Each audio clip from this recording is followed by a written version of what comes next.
Hello friends, welcome back K B store channel நண்பர்களே. இன்றைக்கி இந்த வீடியோவில் ரொம்பவே சுவாரஸ்யமான ஒரு ஜோதிட தாள்களையும் ரொம்பவே அதிரடியான ஆன்மீக தாள்களையும் பார்க்க போகிறோம். பார்க்குறதுக்கு முன்னாடி எதை பற்றிய தாள்கள் அப்படிங்கிறத இன்ட்ரோவில் ஷேர் பண்ணுறேன். எதை பற்றிய தாள்கள் பார்க்க போகிறோம் அப்படிங்கிறத ஃபஸ்ட்டு தெரிஞ்சுக்குங்க. தற்போது 2025 ஆண்டில் 6வது மாதமான ஜூன் மாதமானது பிறந்து நடந்துகிட்ருக்கு. இந்த 6வது மாதமான ஜூன் மாதம் ஆன்மீக ரீதியாகவும் ஜோதிட ரீதியாகவும் மிகவும் முக்கியமான மாதமாக கருதப்படுது. காரணம் என்னென்னா, இந்த ஜூன் மாதத்தில் ஆன்மீக ரீதியான முக்கியமான நாட்களும் வரும், ஜோதிட ரீதியாக முக்கியமான சம்பவமும் நடக்கும். அதனால் இந்த ஜூன் மாதம் முக்கியமான மாதமாக கருதப்படுது. இந்த ஜூன் மாதத்தில் ஆன்மீக ரீதியான முக்கியமான நாளானது வர இருக்குது. அது என்னைக்கு அப்படின்னு பார்த்திங்கன்னா, ஜூனுடைய 25ஆம் தேதி.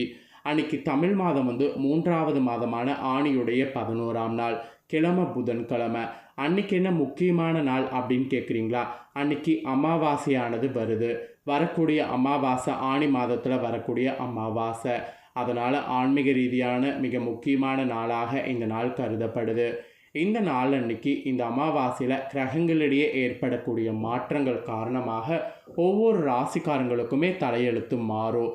அப்படி மாறக்கூடிய தலையெழுத்தை அந்தந்த ராசிக்காரங்க தெரிஞ்சு பலனடையணுங்கிறதுனால ஒவ்வொரு ராசிக்காரங்களுக்கும் என்னங்கிறத ஷேர் பண்ணிட்டு வந்துட்டுருக்கிறேன்.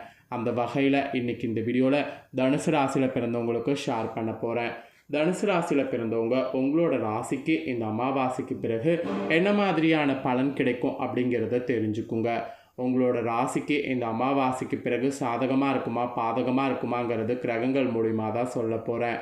அதனால் எப்படி இருக்கும் அப்படிங்கிறத தெரிஞ்சு அதற்கேற்ப நடந்து பலன் பெறுங்க. ஆக்சுவலி இந்த அமாவாசை சாதாரணமாக வராமல் புதன்கிழமை அதுவுமா வருது. பொன் கிடைத்தாலும் புதன் கிடைக்காது அப்படிங்கிற பழமொழிக்கேற்ப புதன்கிழமை இந்த அமாவாசை வர்றதுனால இந்த அமாவாசை ஒரு சக்தி வாய்ந்த நாளாக கருதப்படுது. ஸோ இந்த சக்தி வாய்ந்த அமாவாசை அன்னைக்கு உங்கள் ராசிக்காரங்க இப்போ நான் சொல்கிற இதை மட்டும் மறக்காமல் செய்திங்கன்னா உங்களோட தலையெழுத்து மாறும். ஸோ ஆன்மீக ரீதியாக இந்த நாளில் எதை செய்யணும் அப்படிங்கிறத உங்களுக்கு ஃபஸ்ட்டு சொல்ல போகிறேன். அதை முதல்ல தெரிஞ்சுக்குங்க. அதுக்கப்புறம் அமாவாசையில் உங்களோட ராசிக்கு என்ன மாதிரியான பலன் கிடைக்குங்கிறத கிரகங்கள் மூலிமா எக்ஸ்பிளைன் பண்ணுறேன். ஃபஸ்ட்டு ஆன்மீக ரீதியான பரிகாரம் செய்கிறத தெரிஞ்சுக்குங்க. சூரியன் மிதுன ராசியில் பிரவேசிக்கக்கூடிய மாதம் ஆணி மாதம். ஸோ அதனால் இது மிதுன மாதம் என்றும் அழைக்கப்படும்.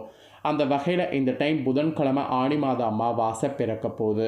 ஸோ இந்த தினத்தில் நாம் தானம் செய்தால் நம்ம குடும்பம் 7 தலைமுறைக்கும் செல்வ செழிப்போடு வாழும். இது ஒரு நம்பிக்கையாகவே சொல்லப்படுது.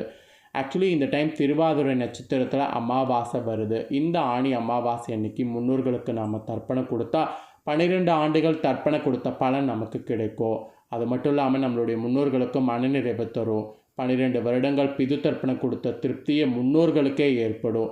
இதன் காரணமாக உங்களோட ராசிக்கு பித்ரு சாபம் பித்ரு தோஷம் உள்ளிட்ட அனைத்து விதமான தோஷங்கள் நீங்கும். இதுவும் நம்பிக்கையாக சொல்லப்படுது. அதனால் இந்த நாளில் புனித நீராடுவது, மந்திர ஜபம் செய்வது, தானம் செய்வது உள்ளிட்ட அனைத்துமே நீங்கள் செய்தீங்கன்னா பல மடங்கு அதிக பலன் உங்களுக்கு கிடைக்கும். அதனால் தாராளமாக இந்த நாளில் மிஸ் பண்ணக்கூடாது.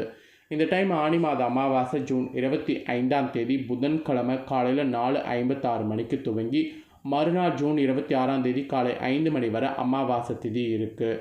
ஜூன் 25 நாள் முழுவதும் அமாவாசை திதி இருக்கிறதுனால இதுவே சர்வ அமாவாசையாக கருதப்படுது. அதுவும் சிவபெருமானுக்குரிய திருவாதிரை நட்சத்திரத்தோடு இணைந்து அமாவாசை வர்றதுனால இந்த நாளில் நீங்கள் கண்டிப்பாக செய்யக்கூடிய வழிபாடு மற்றும் தானங்கள் 2 மடங்கு பலன் தரக்கூடியதாக அமைய போகுது. ஸோ இந்த ஸ்பெஷல் ஆணி மாத அமாவாசை தினத்தில் நீங்கள் காலையில் எந்திரிச்சு குளித்துருங்க. அப்புறம் உங்கள் ஊரில் இருக்கக்கூடிய ஆத்தங்கரை அல்லது குளக்கரைக்கு வேதிர்கள் கொண்டு மறைந்த உங்கள் முன்னோர்கள் உறவினர்களுக்கு திதி தர்ப்பணம் தந்துடுங்க. அப்புறம் வீட்டுடைய பூஜை அறையை சுத்தம் செய்து தீபம் ஏற்றிடுங்க. பின்பு உங்கள் வீட்டில் இருந்து மறைந்த முன்னோர்களுடைய படருக்குள்ளே அதுக்கு பூக்கள் வைத்து தூபங்கள் கொளுத்தி அவங்கள வணங்குங்க. இந்த முறையில் வணங்குங்க. இந்த முறையில் வணங்க முடியல, சந்தர்ப்ப சூழ்நிலை காரணமாக அமாவாசை திதி தர்ப்பணம் போன்றவற்றை தர முடியாதவங்க இந்த தினம் உங்கள் வீட்டிலேயே முன்னோர்களை வழிபட்டு கருப்பு இல்லைனா வெள்ளை ஏல் கலந்த சாதத்தை காகங்களுக்கு உணவாக வைங்க. இதன் மூலிமா முன்னோர்களுக்கு திதி அளித்த பலன் உங்களுக்கு உண்டாகும். அப்புறம் இந்த ஆணி அமாவாசையில் இந்த மாதிரி செய்வதோடு மட்டும் இல்லாமல் திருஷ்டி கழிக்கிறது ரொம்ப சிறப்பு.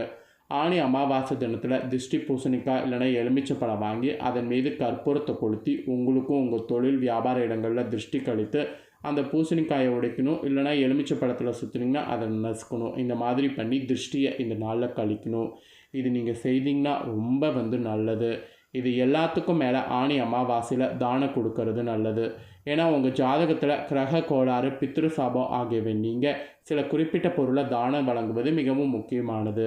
அசட அமாவாசை என்கின்ற இந்த ஆணி மாத அமாவாசையில் ஏழைகளுக்கு தான் மெயினாக உணவு மற்றும் பணத்தை தானமாக வழங்கணும். அதுதான் சிறப்பானது. இந்த நாளில் கோதுமை மற்றும் அரிசி தானமாக வழங்குங்க. ஏன்னா சூரியன் மற்றும் சந்திரனுடைய ஆசிகளை பெற முடியும். ஜாதகத்தில் இந்த 2 கிரகங்களுடைய பலத்தை அதிகரிக்க செய்வதற்கு கண்டிப்பாக இந்த தானம் செய்யணும் என்பது சொல்லப்படுது. ஆயுள், ஆரோக்கியம், அழகு, உயர் பதவி, உடல் வலிமை, தலைமை பதவி, அதிகாரம், செல்வம், மனநிறைவு ஆகியவற்றை தருவது இந்த 2 கிரகங்கள் தான். அதனால தான் இந்த 2 கிரகங்களுக்குரிய தானத்தை இந்த நாளில் பண்ண சொல்கிறேன். பொதுவாகவே ஆணி மாதம் இறை வழிபாடு மேற்கொள்ள ஒரு சிறப்பான மாதமாக இருக்குது. இந்த ஆணி மாதத்தில் வரக்கூடிய இந்த அமாவாசை தினத்தில் நான் சொன்ன முறையில் தர்ப்பணம் தந்து உங்கள் முன்னோர்களை வழிபாடு செய்திங்கன்னா குடும்பத்தில் சுபிட்சங்கள் பெருகும். திருமண காலதாமதமாகக்கூடிய உங்களுக்கு விரைவில் திருமணம் நடக்கும். வீண் பண விரயங்கள் ஏற்படுவது நீங்கும். வெளிநாடு செல்லக்கூடிய முயற்சி வெற்றி பெறும். ஏகாரிய தடைகள் நீங்கும். ஸோ இந்த மாதிரி பல மாற்றங்கள் உங்களுக்கு ஏற்படும். இதுதான் ஆன்மீக ரீதியாக உங்களுக்கு நடக்கக்கூடிய விஷயங்கள். நீங்கள் இந்த மாதிரி செய்தீங்கன்னா இதெல்லாம் நடக்கும் என்பது உங்கள் ராசிக்கு சொல்லப்பட்டிருக்கு. இப்போ உங்களோட ராசிக்கு ஆணி மாத அமாவாசையுடைய பலனை பார்க்கலாம் வாங்க.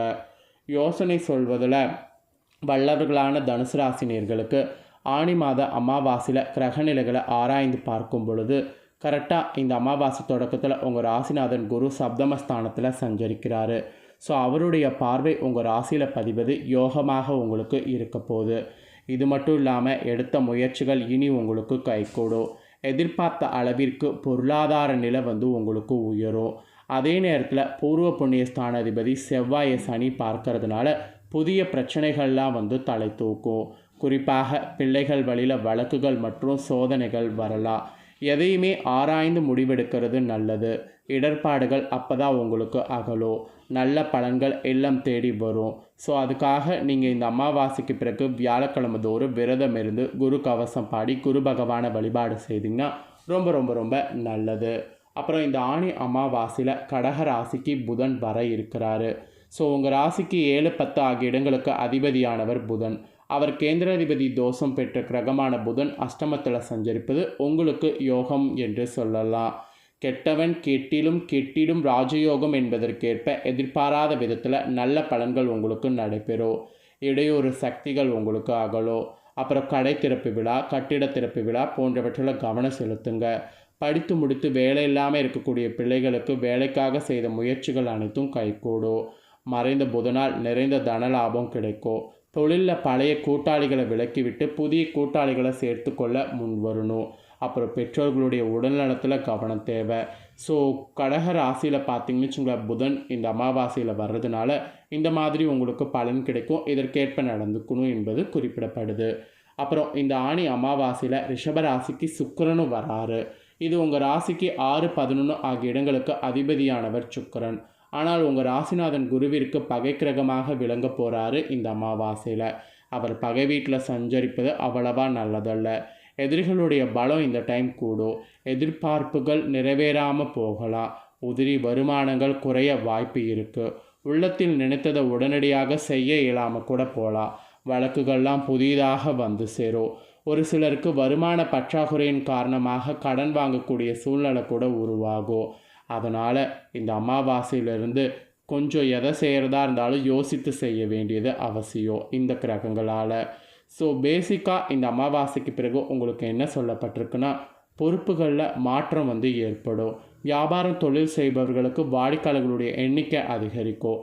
உத்தியோகத்தில் உள்ளவர்களுக்கு சக பணியாளர்களால் பிரச்சனைகள் ஏற்படும். கலைஞர்களுக்கு பாராட்டு கிடைக்கும். மாணவ மாணவியர்களுக்கு படிப்பில் அக்கறை கூடும். பெண்களுக்கு நல்ல சந்தர்ப்பம் நாடி வரும். வருமான பற்றாக்குறை அகலும். ஸோ இந்த மாதிரி உங்களுக்கு ஏற்றங்களும் இருக்கும், கொஞ்சம் கவனமாகவும் இருக்கணும். இதுதான் குறிப்பிடப்பட்டிருக்கு. ஸோ தனுசு ராசிக்காரங்க உங்களுக்கு என்ன நடக்கும் அப்படிங்கிறத தெளிவாக இந்த வீடியோவில் ஷேர் பண்ணிட்டேன். ஷேர் பண்ணதை நீங்கள் உங்களோட ராசிக்கு தெரிஞ்சிருப்பீங்க. தெரிஞ்சதுக்கேற்ப நடந்து பலன் பெறுங்க. இதை நீங்கள் பார்த்து பயனடைகிறது போல் உங்கள் ஃப்ரெண்ட்ஸ் ஃபேமிலியில் இருக்கவங்களும் பார்த்து பயனடையணும்னு நினச்சிங்கன்னா வீடியோ லைக் பண்ணி ஷேர் பண்ணுங்கள். ஏன்னா உங்கள் ஃப்ரெண்ட்ஸ் ஃபேமிலியில் இருக்கிறவங்களும் தனுசு ராசிக்காரங்களாக இருந்தாங்கன்னா இந்த தாள்களை தெரிஞ்சு இதற்கேற்ப நடந்து பலனடையட்டும். நெக்ஸ்ட்டு நம்ம சேனலில் நிறைய முக்கியமான வீடியோலாம் போடப்படும். அது எல்லாமே உடனுக்குடனே தெரிந்து கொள்ள மறக்காமல் நம்ம சேனலை சப்ஸ்கிரைப் பண்ணுங்கள், கூட பெல் பண்ண ப்ரெஸ் பண்ணுங்கள். ஃபஸ்ட் டைம் பார்க்குறவங்க சப்ஸ்கிரைப் பண்ணி பெல் பண்ண ப்ரெஸ் பண்ணிட்டீங்கன்னா இனி நான் போகிற மற்ற அப்டேட்டான எல்லா வீடியோஸும் உடனுக்குடனே தெரிந்து கொள்ளலாம். சப்ஸ்கிரைப் பண்ணி சப்போர்ட் பண்ணுங்கள். தேங்க்யூ.